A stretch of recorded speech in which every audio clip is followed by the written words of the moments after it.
իմ ինֆորմացիայով հանձնաժողովի շատ ցենց ներկայացուցչական կազմով գնացել են Թուրքիա։ Եղել են Թուրքիայում ես վերջերս, հիմա իրենք թող բացատրեն ինչ էին գնացել Թուրքիա նպատակները։ Իմ անձնական կարծիքով իրենց այդտեղ ինչի համար որ այսպես կոչված գնում են, դա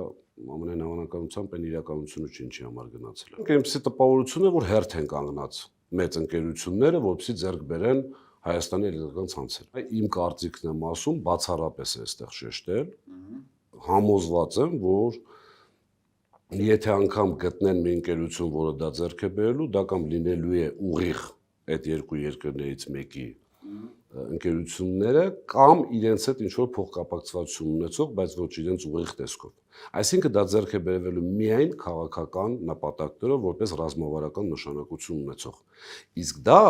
շատ ավելի վատ է։ Շատ ավելի վատ է, որովհետև դու քո ռազմավարական նշանակություն ունեցող ընկերությունը ուղղակի նվեր ես տալիս քո քաղաքական, չգիտեմ, աշխարհաքաղաքական հակառակորդին կամ թշնամուն։ Ադրբեջան-Թուրքիային խոսքը։ Այո,